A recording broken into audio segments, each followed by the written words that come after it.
So ayan, ito yung ilalim natin, no? Yan, no? Nag-uumpisa na yung kalawang. Ayan. So kailangan ma-undercoat na natin yan.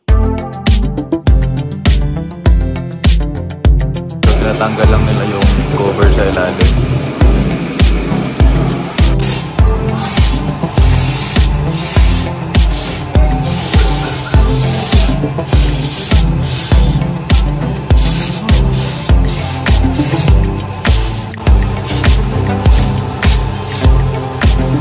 So ayun guys, nandito na po tayo sa Auto District, dito sa may Shorthorn. So dito tayo magpapagawa. So nag-walk-in na ako dito kagabi. Ayan. So yan po yung prices ng kanilang undercoat. Meron silang dalawang brand.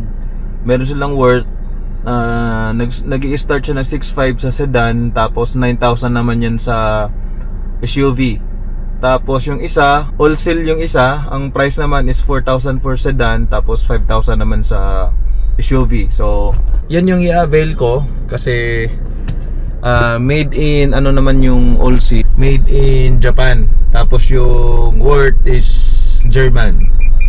Yan. So, hintayin lang natin kasi kailangan kasi nilang i-carwash ata muna to eh.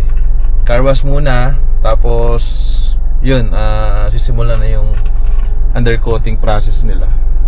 So kailangan kasing linisin muna yung ilalim bago mag-start ng undercoat. So ayun guys, hintay lang tayo saglit kasi susunod tayo dyan sa FD na yan. Tapos itong Honda Jazz kasi undercoating din. So hintayin natin na matapos yung... Ayun guys, dami na nating kalawang dito. So napatuyo na nila. Wala talagang ano to, undercoat.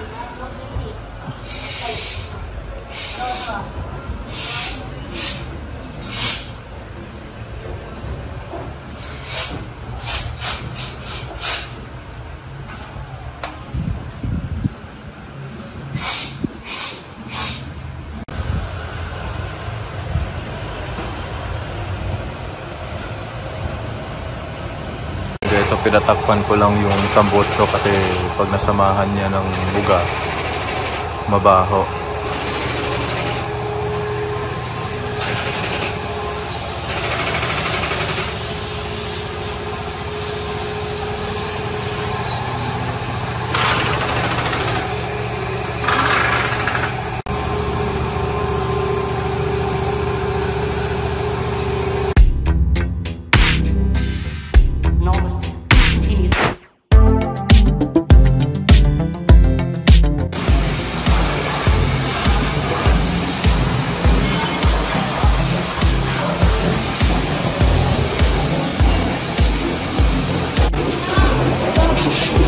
Tinatanggal lang nila yung cover sa ilalim.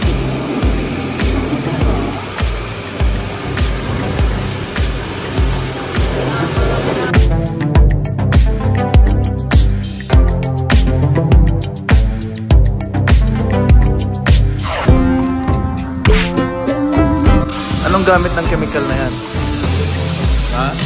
Degreaser.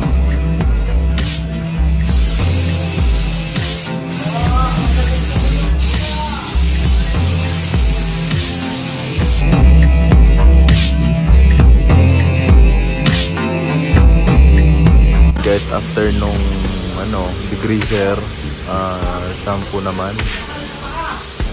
para linisin na nila yung mga dumi. Then after nyan, papatuyuin para i-apply na yung undercoating.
ayun guys, tapos na po yung ating pagpa-undercoat. At ang price nun ay 5,000 pesos. Yan, so bukas babalik ako kasi meron pa siyang libreng car wash and back to zero. Yes, say hi. Say hi. Hi, sabihin mo. Subscribe. So guys, hanggang dito na lang yung ating vlog. Thank you for watching. Don't forget to like, comment, share, and subscribe. Bye! Bye! So ayun guys, tapos na po yung ating